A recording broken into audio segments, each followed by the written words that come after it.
Hey guys, welcome along to Hellmouth Hotline, episode 2. This is a podcast that was originally envisioned as a dedicated Buffy the Vampire Slayer podcast, but the horror genre is flipping massive, so there's going to be a mess load of stuff done on this show, and just to honour that original vision, we are going to be doing Buffy the Vampire Slayer and everything kind of connected to that, as well as jumping over to probably some Hammer horror stuff. Of course, I've just pretty much in the last month or so signed up to the Shudder app, so like that's a dedicated streaming service for like all things horror. So we're going to get into a mess load of horror stuff, old, new, the classics, all the Universal monsters, all that sort of stuff, Dracula, you name it, Interview the Vampire, anything that's kind of connected to this genre. I'm interested in getting and delving into that a heck of a lot more deeply. So yes, this podcast, even though we're doing Buffy the Vampire Slayer, isn't going to be all about that. We're going to be doing a mess load more stuff. So we're going to get into it right now with an episode I originally did on YouTube way back in the day. So it's an older recording. It's the audio was stripped from a video. So please forgive anything that doesn't really work in an audible form. So we'll get into it right now, and I hope you enjoy the show.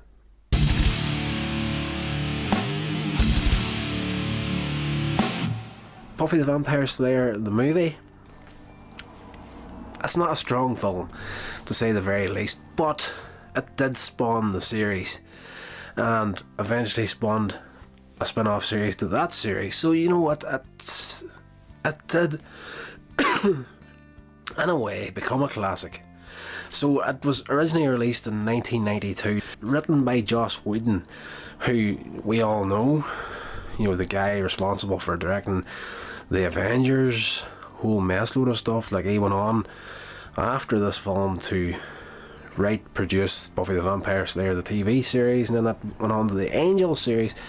And you know what, he's one of the best directors of superhero stuff at this stage. And going back to see this film, he'd written this film, he didn't direct it. It was Fran Rubel Kuzoi, I'm not sure how to say that last name, but it was directed by this guy. But I don't know, it's a weird film. As I say, the film was released probably 4 years before I seen it, and I can remember the night we watched it for the first time, or I watched it for the first time. Me and a couple of mates, just to hang out at the weekends and chill out, have a couple of beer, watch a couple of movies and stuff like that there. And this was a movie we grabbed hold of because we liked the vampire movies of the day, the 80s and the 90s. The vampire films were just like, the thing to watch at a time. Then of course Buffy the Vampire Slayer came out, and we're like, there's a Slayer movie coming out, and it's not Van Helsing or any of those guys, it's a new character. So we were very, very interested in checking out Buffy the Vampire Slayer. Even though it was a female Slayer, we were just like, you know what, it's probably going to be more catered towards girls and boys, though it's hard to say girl or boy these days with the whole politically correct thing. But we checked it out anyway. Christy Swanson played Buffy in this film, and there's big names attached to this as well. Donald Sutherland was there as Merrick, who was Buffy's watcher in this film, and Rutger Hauer as the main vampire. Two big names right there, and you're just like, these two names alone in this film should give it a bit of clout. And we sat down to watch it. Luke Perry's in it, and David Arquette. But the film, don't get me wrong, I went back and watched it again. I didn't really enjoy it the first time around, and it did kind of, when the series came around, it did kind of leave a bad taste in the mouth whenever they eventually released that they were going to do a series based on Buffy the Vampire Slayer, but this was one of these rare occasions. It used to be there would be a television series, even these days it's something similar to this here. There's a TV series that's been out, has become a classic, and eventually it gets made into a movie. This is the only one that I can remember that was done the other way about. There was a movie first, which kind of flopped. I don't offhand, I don't know what the sales were for this film or how well it did in the cinema, but as I say, it really didn't hit the target with me or my mates when we sat down to watch it. But, you know, the series came out, and I do believe the series originally ran to 5 seasons, and when we hit season 4 I think of the Buffy series, was when the character of Angel split off into a 5-season stretch of his own spin-off series. And, you know, they cancelled Buffy the Vampire Slayer at season 5, the end of season 5. But, you know, it was that good a series that they actually came back and did 2 more. If I recall, that's the way it worked. They originally intended to stop at 5, but people wanted to see more, so they did 2 extra seasons of it. So it's one of these things where it's just, I don't know, it's become a cult classic. The film itself, don't get me wrong, if you know the series but you don't know the movie, watching the movie you can see the foundation of what the series would eventually become. Like the Watcher character in the film was a little bit different than what the Watcher character is in the series. It's like, it's almost as if in the film this Watcher is the same sort of, like, they can die, but there's something immortal about them. Like, they'll die and they'll get resurrected again at some point. It's just, it doesn't describe it that well, but that's the kind of gist that it gave. As it once a Watcher dies, somebody else takes his place, but he'll regenerate in some shape or form to become a Watcher again at some point.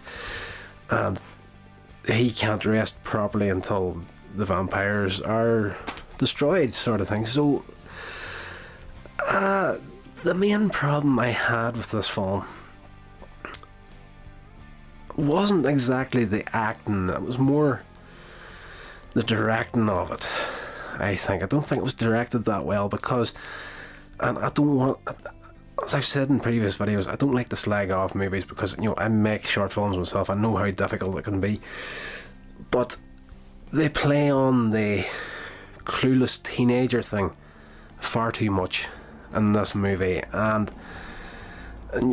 that's okay if you're going to stick to the idea of the clueless teenager, but they didn't stop there. Buffy's mother in the film is far more clueless than any of the teenagers are in the entire movie, and beyond clueless. It's just, it pushes that kind of idea just too far, and for me, it was just like, you know, it's supposed to be a light-hearted film. It's supposed to be a kind of a comedy horror sort of thing. But if you're going to push the characters to that point of stupidity, it didn't feel like it worked for me, and I just would have liked a little bit more realism put into those types of characters. But don't get me wrong, those sort of silly things really work in this film as well. There's one of the vampires, and for life of me I can't remember his character's name in the film, or the actor that plays him, but he's not the head vampire. Like, Rutger Hauer is the main vampire, but this is like his first general. He's like the guy that's, you know, gathering up the hordes of vampires for the Master, so to speak. Whenever the Master rises, he'll have, you know, a gang of vampires about him. This is like the guy in between.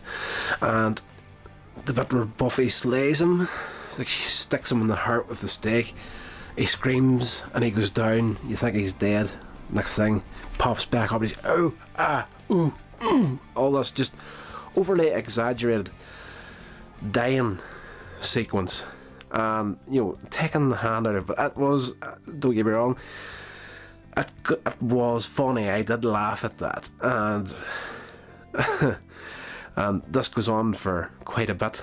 in that scene, because this is also the scene where Buffy meets the Master, and by the end of the scene, this guy's still in the background going, ooh, ee, oh, ah, stupid stuff like that there. And the entire rest of the film plays out, and then in the middle of the finishing credits of the film, you get back to the same scene, and the guy, he's still dying. You know, so it's a really, really stupid, silly little film, and watching that before you see the series could put you off checking out Buffy the Vampire Slayer, the series. And I don't know, it's just a tough one to really get my head around, because, you know, I never would have thought that from this film they would commission a series that ended up being so successful. And yes, one thing I did notice in the film is that Rutger Hauer's character, like the Master Vampire, when he shows up near the end of the film, before the final fight between him and Buffy, when he does turn up, he's playing a violin, and he's just kind of sitting in the background of the high school, like, you know, it's teenage vampire and the school prom sort of thing. The vampire's crashing at the end, but Rutger Hauer's character, he's sitting in the background, and he's playing this here little tune on the violin, and the tune, forgive me if it's a real tune, probably is, but whenever I heard it, it's that sort of tone and the way he was playing it.